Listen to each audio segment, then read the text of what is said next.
July 2nd, 1937. Somewhere over the vast Pacific Ocean, a twin-engine aircraft is flying, a Lockheed Electra, modified specially for long-distance flight, with additional fuel tanks, extra supplies, everything needed for one of aviation's greatest challenges.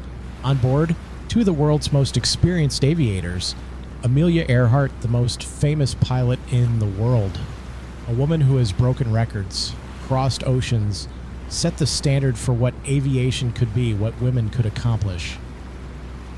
Fred Noonan, one of the world's greatest aerial navigators, a man who has mapped transoceanic airline routes, who has solved the puzzle of navigation across thousands of miles of empty ocean. They're attempting something extraordinary, a circumnavigation around the world, nearly 29,000 miles. Following a route near the equator longer than any previous attempt, they've nearly completed the journey. South America, Africa, India, Southeast Asia, Australia, thousands of miles, all successfully navigated. Only the Pacific remains, the hardest leg, the most dangerous, the final test. They're heading toward a target that seems almost impossible to hit. Howland Island, a tiny speck of land, barely 2 miles long, surrounded by thousands of miles of empty ocean. They're almost there, almost finished. Then radio contact becomes confused, messages unclear, no confirmation of position, fuel becoming critical, and then silence. The aircraft disappears.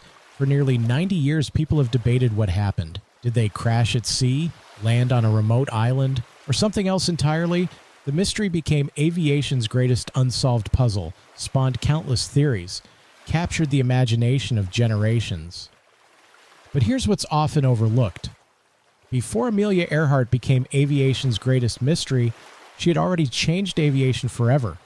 Set records, broken barriers, inspired millions, transformed what the world believed women could accomplish. Her disappearance overshadows her achievements, and that's a tragedy. Her life was the real story. The mystery is just the ending. I'm Keith Conrad, and this is Sidequests.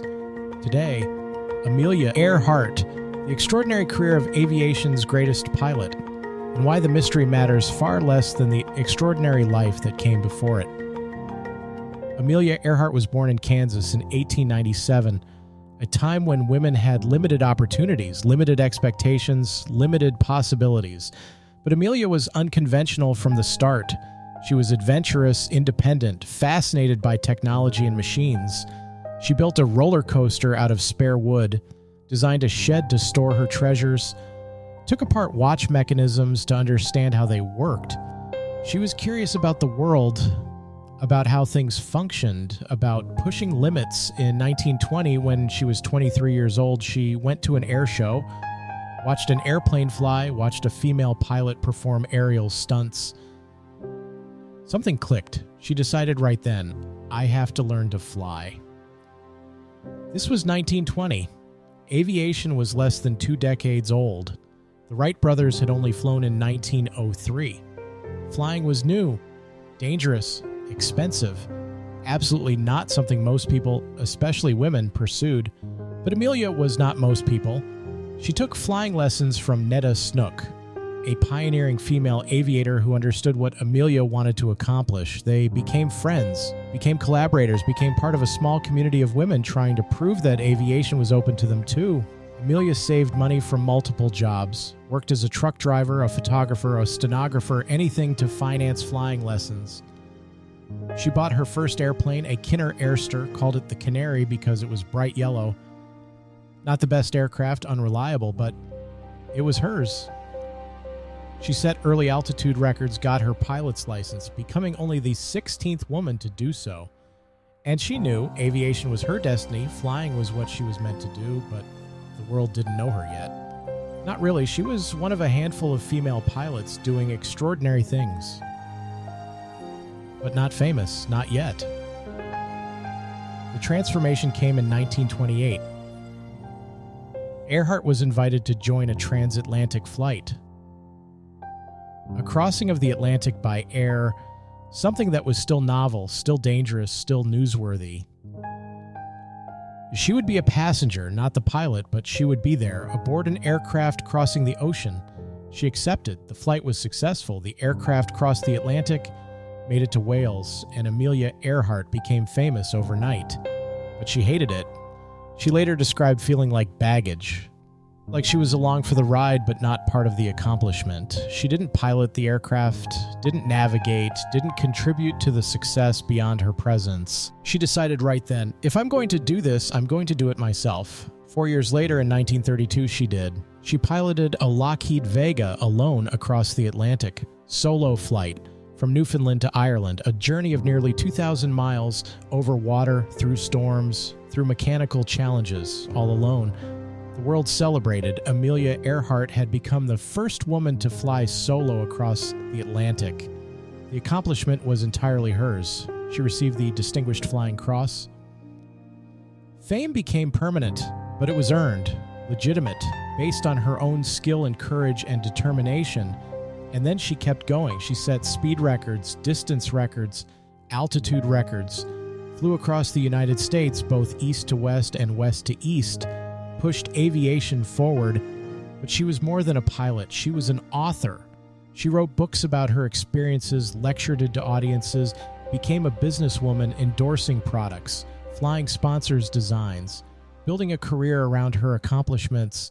She was also an advocate for women in aviation. She founded the 99s, an organization of female pilots that still exists today. She wrote articles about women's rights, about the future of aviation, about the possibilities that opened up when society stopped limiting women's potential. She was redefining what it meant to be a pilot and what it meant to be a woman, not in a preachy way, but through example, through achievement, through demonstrating what was possible when someone refused to accept limitations. By the mid-1930s, Amelia Earhart was the most famous pilot in the world, not just to aviation enthusiasts, to the general public, a celebrity, an icon, a symbol of possibility. By 1935, Amelia had accomplished so much, set so many records, done things that the aviation world said were impossible, but she had one more dream: circumnavigation around the world. Not just around the world, that had been done, but a circumnavigation near the equator, longer than previous around-the-world flights, a route that pushed the distance to nearly 29,000 miles. The ultimate challenge, the test that would prove once and for all what was possible with modern aviation. She needed an aircraft built specifically for this. Something designed from the ground up for long-distance flight, extra fuel tanks, reinforced structure, every adaptation necessary. She found sponsors, secured funding, and commissioned Lockheed to build a specially modified Model 10E Electra, an aircraft that would be optimized for long-distance, long-duration flight. She also needed a navigator, someone who could solve the puzzle of navigation across thousands of miles of empty ocean, someone experienced, skilled, capable. She chose Fred Noonan, one of the world's most accomplished aerial navigators, a man who had charted transoceanic airline routes, who understood the mathematics of celestial navigation, who had proven his capability across multiple continents. Earhart and Noonan made a formidable team. Pilot and navigator, two of the most experienced aviators in the world, working together to accomplish something that no one else had done. The plan was drawn up, the aircraft was built, the route was charted. In June 1937, they were ready. The first leg of this attempt was between Oakland, California, and Honolulu, Hawaii. Progress was steady. The aircraft performed well. The navigation was precise, daily flights, success after success. The journey demonstrated Earhart's mastery of long-distance flight, Noonan's precision in navigation, the reliability of the specially modified Electra. But there was a setback. In Hawaii, during an attempt to continue westbound, the aircraft suffered damage during takeoff. The flight was aborted, the aircraft was repaired, so they made a decision. Instead of continuing westbound from Hawaii, they would fly eastbound. The second attempt began with an unpublicized flight from Oakland to Miami, Florida, and after arriving there, Earhart announced her plans to circumnavigate the globe. The flight's opposite direction was partly the result of changes in global wind and weather patterns along the planned route since the earlier attempt. By late June 1937, they were nearly finished. The journey was almost complete. Only the Pacific remained. Final leg, the last great challenge. July 2nd, 1937, Lae, New Guinea. The Electra is loaded with fuel, supplies, everything needed for a 20-hour flight across the Pacific. Their destination was Howland Island. Howland Island is not a place most people have heard of. It's tiny, barely 2 miles long, a few hundred yards wide, an isolated speck of land in the middle of thousands of miles of empty ocean.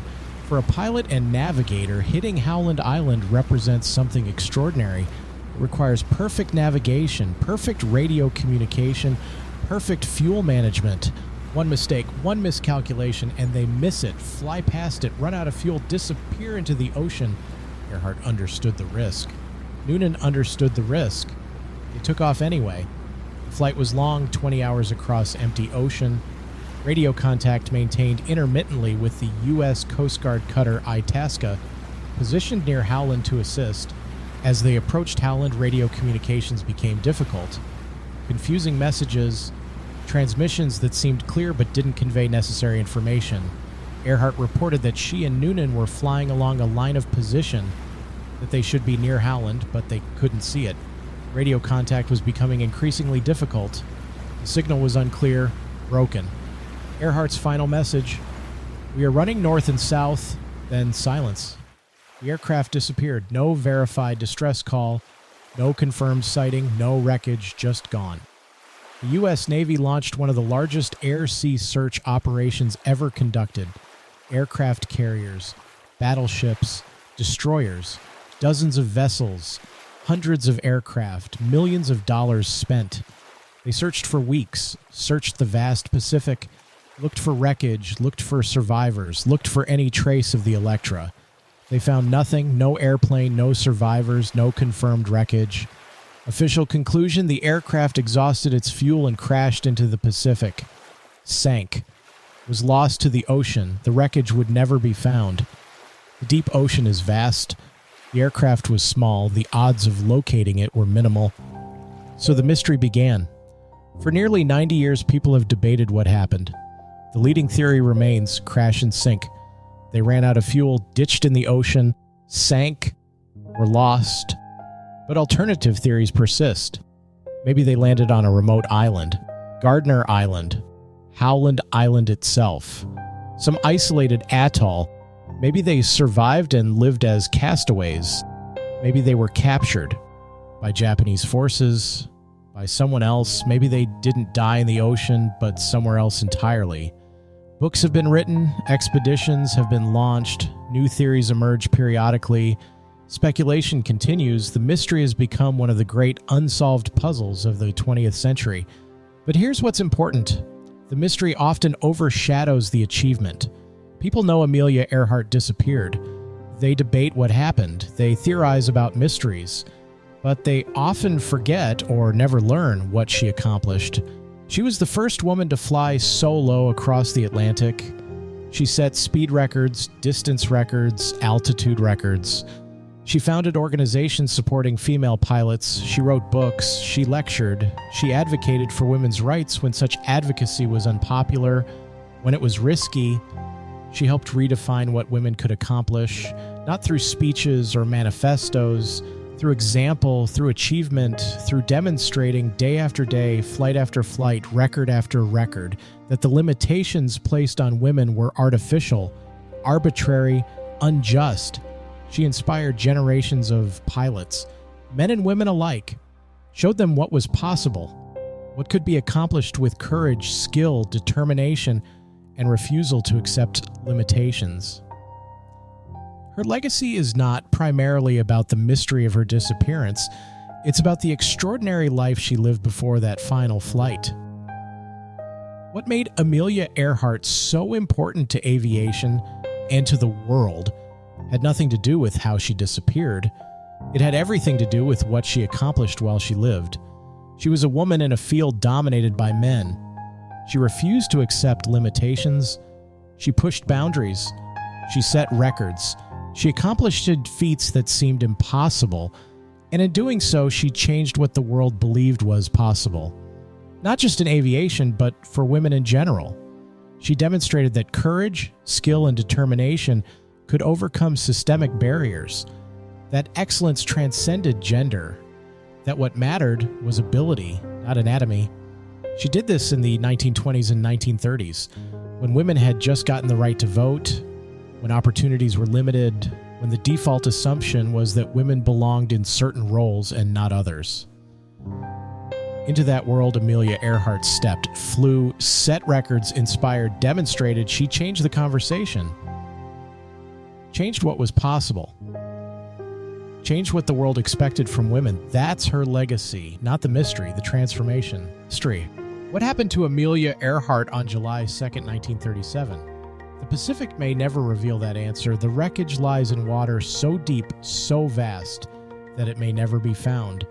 The mystery may endure forever, but that's not the most important question. The most important question is, what did Amelia Earhart accomplish in the years before that final flight? And the answer is everything.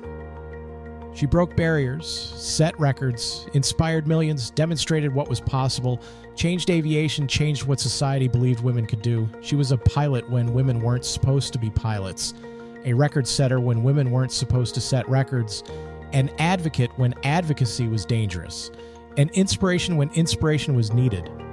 The world cares about what happened on July 2nd, 1937, because Amelia Earhart had already made herself worth caring about, because she had already accomplished enough to make her disappearance seem tragic, significant, worthy of mystery and speculation. But that significance, that importance came from the life she lived. The records she set, the barriers she broke, the inspiration she provided. That's what we should remember, not the mystery of her disappearance, but the extraordinary achievement of her life. Amelia Earhart didn't become important because of how she died. She became important because of how magnificently she lived.